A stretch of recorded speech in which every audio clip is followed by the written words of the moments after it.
Can I? She asked. Sabrina nodded, and her little sister climbed up on the bed, took the towel off of the older girl's head, and ran the brush over her long blonde hair. For some reason, brushing Sabrina's hair helped calm Daphne down so that she could go to sleep. After finding a dead body, being attacked by a frog girl, nearly dying with Granny behind the wheel of the car, and having their house vandalized right under their noses, Daphne would be brushing for a long time, Sabrina suspected. You okay? She asked. I can't get Mr. Grubner's face out of my head, Daphne replied. Try not to think about it. But we have to think about it. Now that we're police officers, it's up to us to find his killer. I think we should let the sheriff handle this one, Sabrina said. We can't. We made a vow. Besides, the town needs us to solve the mystery. We're Grims, and this is what we need to do is find Mom and Dad, Sabrina interrupted. We'll find them, her sister said. I don't know how. We've been here for 3 weeks and have spent all our time catching Lilliputians and killing giants. Isn't it time to start putting Mom and Dad first? The mayor needs our help. And while we're busy doing the mayor's job, Mom and Dad are still missing, Sabrina snapped. How do we know that Charming isn't responsible? He wouldn't do that. He's an ever after, Daphne. Ever afters can't be. What? Daphne said. Ever afters can't be what? Trusted, Sabrina exploded. Her sister looked at Sabrina as if she didn't recognize her. It was an expression more hurtful than any word the little girl could have said. It's obvious an ever after kidnapped our parents, and it's also obvious that an ever after is behind Grobner's murder, Sabrina tried to explain. Sabrina, they aren't all bad.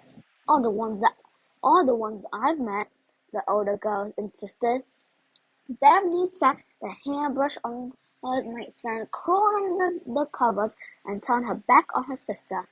I don't like you very much right now, she whispered. You'll see I'm very soon enough, Sabrina said. She stared up at the ceiling, waiting for Daphne to respond. But the little girl remained quiet. Sabrina told herself she didn't care. Daphne wasn't going to make her feel guilty. She'd worry about being tolerant and accepting when their mother and father came home. Good night, she whispered, but her sister said nothing. Sabrina snatched a copy of the Blue Fairy book off the nightstand and opened it to page 1. Maybe there was something in the book, some kind of magic she could use to find their parents. Once the house was quiet, Sabrina grabbed her sub keys up from under the bed, snatched the book off her nightstand, and headed to Mira's room. When she walked through the portal, she found him with a reflective silver cup under his chin and a tanning lamp shining in his face. On a nearby table, he had a picture of margaritas and a bottle of suntan lotion. When he saw Sabrina, he smiled and flicked off the lamp. Just in time, kiddo, the little man said. I'm roasting over here. How was your first day of school? Oh, as usual. The kids made fun of me. I punched the bully. And a teacher was murdered by a monster, Sabrina replied. 6th grade isn't how I remember it, Mira said, reaching over to a table and pouring himself a fresh drink. Sorry, I'd offer you one, but you're a bit young. How about a Shirley Temple? No thanks, Sabrina said. I remember my school days. It wasn't easy for a shy talking Mira, but I managed. Trust me, Starfish, it gets better the day after. The day after what? The day after you graduate, Mira said. Are you feeling okay? You look flushed. I think I'm getting sick, the girl said, holding her head to her forehead to check for a fever. I've been getting headaches all day and I've been a cranky jerk to almost everybody. Sounds like puberty to me. If you think school is tough now, wait until you start getting zits. So, you're sure I'm not sick? Completely, kiddo. I remember when your dad went through it. He was in a fist fight every day for 2 weeks. I remember one time he got your grandfather so angry the man chased him up a tree. Mira laughed. So this is normal, Sabrina said. I thought I was going crazy. I didn't say you weren't going crazy, the little man responded. I just said you were growing up. The two are not mutually exclusive. So, did you just come to chat, or are we going on a magic hunt again tonight? Sabrina sheepishly held out a book about King Arthur's powerful wizard Merlin. Come on, kiddo, Nora said, sounding resigned, and Sabrina followed him down the hall. Early the next morning, Sabrina awoke to a thundering racket, followed by a series of thuds and crashes that knocked a picture off her bedroom wall. Something was going on at the end of the hallway that sounded like a fist fight, and Sabrina knew there could only be one source of the chaos: Puck. She eyed the clock and saw that it was only 5 a.m., and her blood began to boil. 5 a.m. was too early for this nonsense.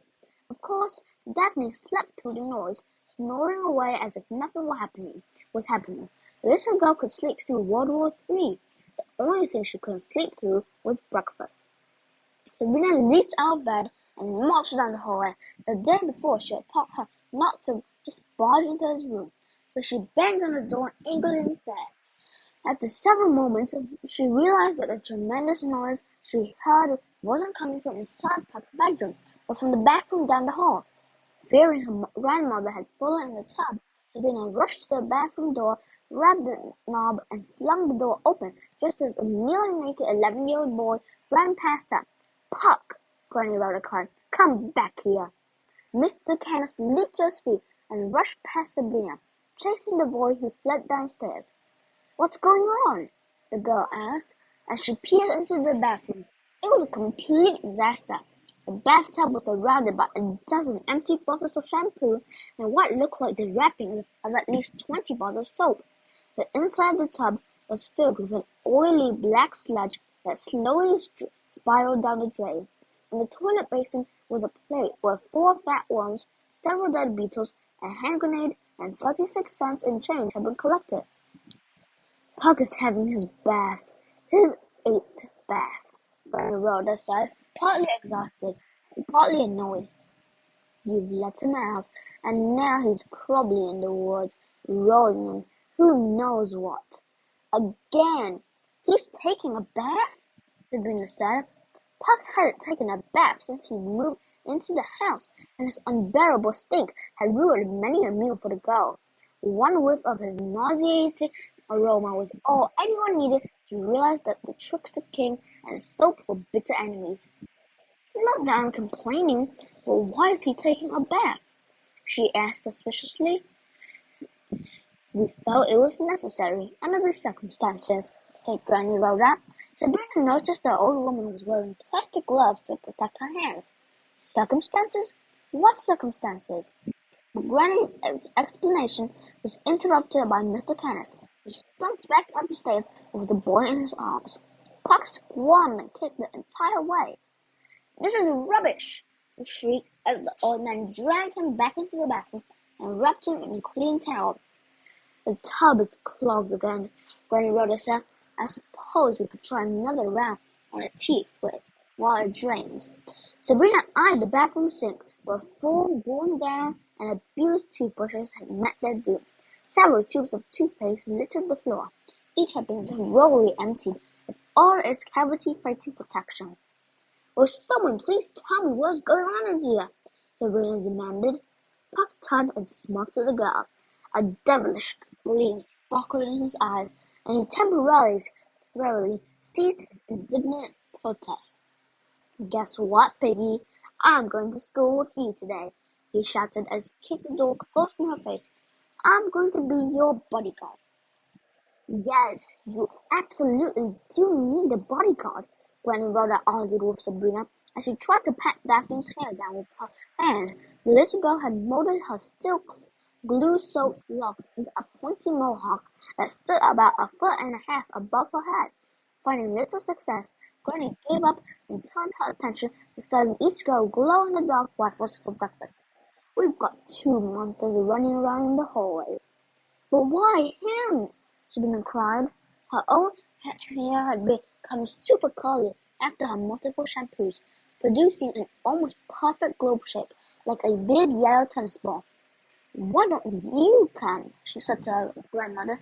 "You can use the fairy godmother wand to change yourself into a kid."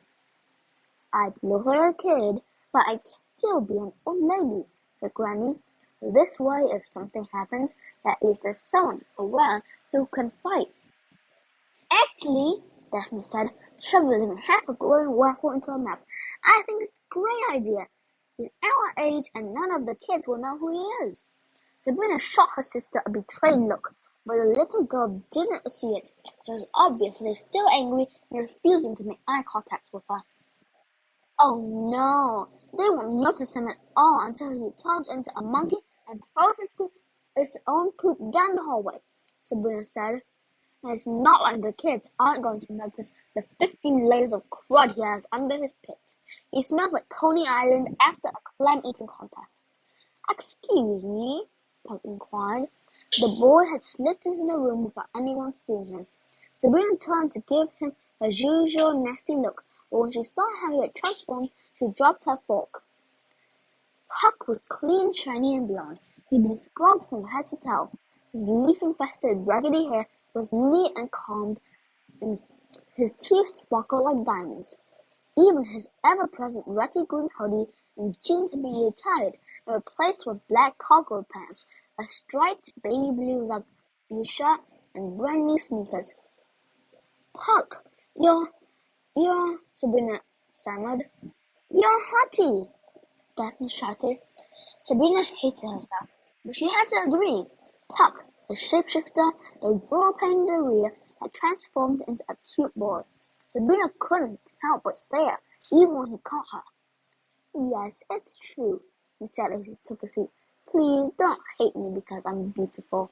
Granny placed a plate of waffles in front of him, and he shoved them into his mouth with his bare hands. Whatever spell he had cast on Sabrina quickly faded as she watched him pour some maple syrup down his throat and take a bite out of a stick of butter. "Puck," Granny wrote a groan as she wiped syrup off the boy's face. "Use a fork. You don't want to have to take another bath, do you?" "So you ran the garden hose over him. What about the insanity on the inside?" Sabrina asked, still doing her best not to look at him. Puck grinned at her, and his big green eyes made her want to cry.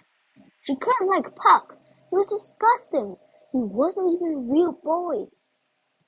"Don't worry, old lady," he said with a grin. "I'll behave. Besides, who's going to notice me with these two in their hair?" Suddenly, his head morphed into a donkey's head. He brayed and laughed and spit all over Sabrina. "Puck, sweetie, no shape-shifting at the table," Granny lectured. "Just getting it out of my system," the boy said, transforming back to normal. Sabrina wanted to die. Even when he was being disgusting, he was cute. Puck looked over at Sabrina, who was wiping his spittle off her face. "Hey, ugly, is that your face or did your neck grow up?" Sabrina was horrified. Did he think she was ugly? Why would he say such a horrible thing in front of everyone? And then it dawned on her. This beautiful boy sitting across from her was still Puck the trickster. He was the boy who had dumped her in a tub of goo and put a tarantula in her bed. Puck was still Puck, even after a makeover. "This is ridiculous," she said. "You're sending him because of all the Scarlet Hand message business, when we all know he's the one who did it." "You think I made all those handprints on the house?" Puck asked. "Who else?" she cried. "You're the so-called trickster king. You were pretty mad when Granny sent you to get the widow. You decided to get your revenge by scaring her.